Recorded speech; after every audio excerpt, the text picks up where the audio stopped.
Day one. How far close are you guys from where you hoped to be day one? It was good energy. You know, you see the guys that have experience playing like you'd expect them to, and then there's a lot of young guys. It's sloppy in some areas, which when you got 11 seniors, you're going to have that, you know. But there was a lot of good attitude and effort, and there's a lot of film to watch. I'm excited to get in and see it, and then we're trying to just every day pulling some of these mistakes off the film. Question you're going to hate, but any day you're going to identify, or you're going to wait till the end? No, I mean until they show me who it is, I'm not gonna rush it. I'll tell you that. So I'm not gonna hide it from you guys. Like when I know, I'll tell you. I know. You know, I mean, asking me, you're not gonna get it. I mean, as soon as we know, I'll let you guys know that we're ready. Is anyone starting to make themselves? We just had one practice, you know. I know it's Do the you start of feel comfortable? Do you think that the quarterbacks feel comfortable out there? And, Yeah. I mean, Matt's comfortable. He was comfortable last year.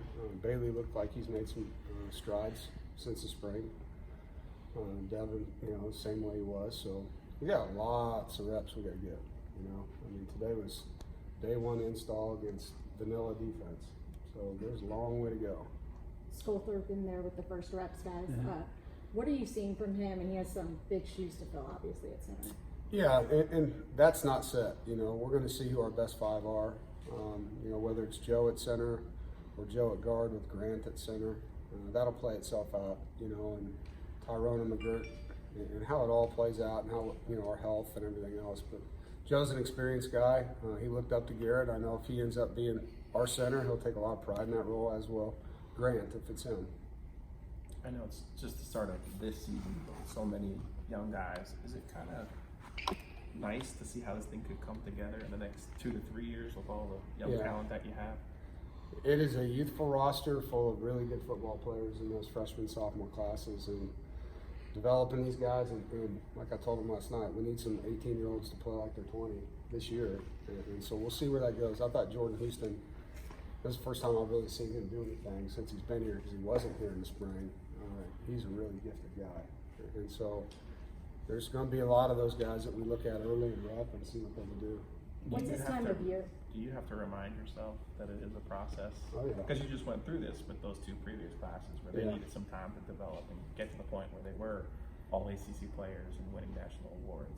Yeah, you know, I think everybody wants to be better than we were last year as a football team, but you also have to know that, you know, whoever plays quarterback's not going to be Ryan Finley as a 6th-year senior, right? I mean, you can't duplicate that as your first year as a starter. But that doesn't mean they can't have a really successful season. And so I think, you know, we just have to see and be patient every day. Like I told them, it's the only day we're going to worry about, and don't get too far down the road with anything. And we just need improvement on a daily basis. I mean, you have talent and you can do that. The end product ends up being something you're proud of. You guys turn out NFL talent on the D-line every year. How are you feeling about the D-line group this year? You know, I'm very excited for Laurel and James, our 2 seniors. Deontay when he gets back, but you know, I think Laurel and James have put themselves in places, if they have a productive season, to be just like those guys. You know, to have opportunities to continue to play, and they're going to test well. They can run. They're strong. So it's, you know, it's about putting together a body of work now that, you know, helps them down the road. And there's some good young guys. You know, I think Xavier Elias maybe our most him and Joseph Boltapelli, I would say those are our 2 most improved guys on the defensive line, so excited for them. What's this time of year like for you? You know, it's kind of like Christmas. You get there and you get to open your gifts, because I can't coach during the summer very much, and you can't put pads on or any of that. And, you know, today's really not the day that it's when we get the pads on that you really start to evaluate what you got. But it's just fun to be back on the grass with the guys and feeling the chemistry and helping guys improve. And, you know, we didn't sign up to be coaches to sit behind a desk. You know, so this is a good day just to be back on the grass.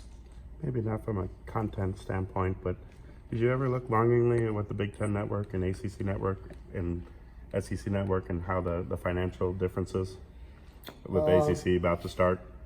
No, I'm just hoping, you know, that the financial things that come with it are things that we've heard from the commissioner, and, you know, we expect it to be very successful.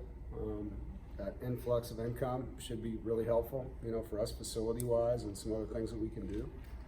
And it comes at a good time, you know, because a lot of these other leagues, as you guys know, are getting a lot more from their network. So this is a great time for us to get into that game. With the success we've had on the field, we want to keep it that way as a league.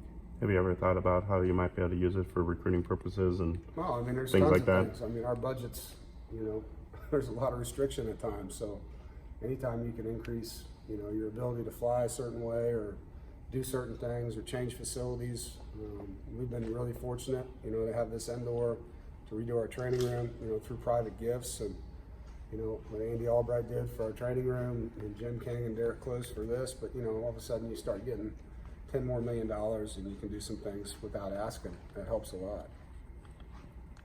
Good, everybody?